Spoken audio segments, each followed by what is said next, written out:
Hello दोस्तों, नमस्कार। स्वागत है आप लोगों का मेरे YouTube channel Indrajeet service centre में। और दोस्तों, आज की वीडियो में जो मैं आप लोगों के लिए बताने वाला हूँ, ये हमारे पास है डबल डोर का फ्रिज। ठीक है, फ्रिज आपके पास कोई सा भी हो, अगर मान लो वो कूलिंग नहीं कर रहा है, यानी कि ठंडा नहीं कर रहा है, तो दोस्तों उसमें क्या क्या प्रॉब्लम हो सकती है।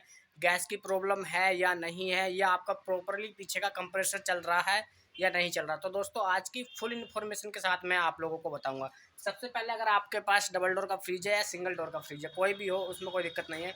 आप लोगों को इस प्रकार से खोल कर देख लेना। खोल कर ये जो फैन आप लोग यहाँ पर देख रहे हैं, इसको फैन को आप लोग देखेंगे यहाँ पर या तो चल रहा है या नहीं चल रहा, या फिर यहाँ पर जो कूलिंग है वो प्रॉपरली ठंडा कर रही है या नहीं कर रही है। तो देख सकते हैं ये हमारी जो कूलिंग है यहाँ बिल्कुल नहीं है। ठीक है, आप सिंगल डोर हो या फिर डबल डोर हो, उसमें कोई दिक्कत नहीं है, सिर्फ कूलिंग देखनी है।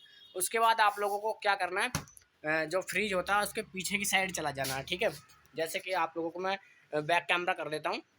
तो दोस्तों, मैं आ गया हूँ फ्रिज के पीछे। सबसे पहले आप लोगों को यहाँ पर क्या करना है, ये जो कंप्रेसर आप लोग यहाँ पर देख रहे हैं, ठीक है, यहाँ पर मैं ठीक से दिखा देता हूँ। ये जो कंप्रेसर आप लोग देख रहे हैं, इसको इस प्रकार से हाथ रखना है। हाथ रख के देखना है कि हमारा कंप्रेसर जो है वो झिनझिना रहा है या नहीं झिनझिना रहा। तो देख सकते हैं दोस्तों, हमारा जो कंप्रेसर है वो आराम से झिनझिना रहा है, यानी कि वर्क कर रहा है। सबसे पहले आप लोगों को यही देखना है। ऐसा होता है, अगर आपका लाइट अंदर आ रही है और कूलिंग नहीं कर रहा है, ठीक है, तो मान लो कंप्रेसर भी बंद हो सकता है या फिर गैस की भी प्रॉब्लम हो सकती है। तो हमारा कंप्रेसर जो एक स्टेप में वो हमारा फाइनल हो चुका है कि कंप्रेसर हमारा चल रहा है। ठीक है, अब हमें फाइनल करना है कि इसमें गैस की प्रॉब्लम तो नहीं है। उसके लिए आप लोगों को करना क्या है, ये जो आप लोग ये तो होती है सेक्शन लाइन, ये वाली जिसमें हम गैस भरते हैं। ठीक है, मैं ठीक से दिखा दूँ, जिसमें अब इसी को आप लोगों को नहीं पकड़ना है। और एक होती है इधर की साइड, इसको भी नहीं पकड़ना है।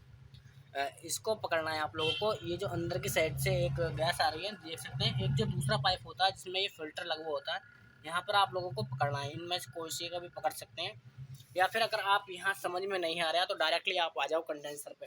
यहाँ पर इस प्रकार से आपको देखेंगे कि ये हमारा ठंडा है या गर्म है। मान लो और दोस्तों, अगर आप लोगों का ये ठंडा पड़ा है तो इसमें गैस की प्रॉब्लम है 100%। ठीक है, ये जो कंडेंसर है आपका इस प्रकार से ऊपर की साइड, अगर ये ठंडा पड़ा है तो मान लो इसमें हमारी जो वो गैस की प्रॉब्लम है, और इसमें आप गैस भर सकते हैं या खुद भी अपने हिसाब से भर सकते हैं। और कहीं से भी ये लीकेज हो सकता है। ठीक है, लीकेज की मैं बात करूँ तो दोस्तों, मान लो लीकेज कैसे चेक करेंगे, जहाँ पर भी कोई थोड़ी बहुत भी लीकेज होती है हमारे ये फ्रिज के अंदर, तो वहाँ पर ऐसा होता है, वहाँ थोड़ा बहुत तेल नज़र आता है। तो आप लोगों को यहाँ पर ये सारे जोड़ देख रहे हैं, जिस प्रकार से जितने भी इस प्रकार से जोड़ हैं, वहाँ पर आप लोगों को क्या करना है, या तो आप किसी साबुन के झाग ले सकते हो। ठीक है, अगर झाग नहीं है तो यहाँ पर देखो, इसके जो पाइप है ये, यहाँ पर थोड़ा आप लोगों को तेल नज़र आ रहा होगा, तो इसका मतलब ये यहीं से लीकेज हो चुका है और इसमें गैस भरने की संभावना है। ठीक है, तो आप इस प्रकार से यहाँ चेक कर सकते हैं कि आपका जो फ्रिज है वो प्रॉपर्ली वर्क कर रहा है या नहीं कर रहा,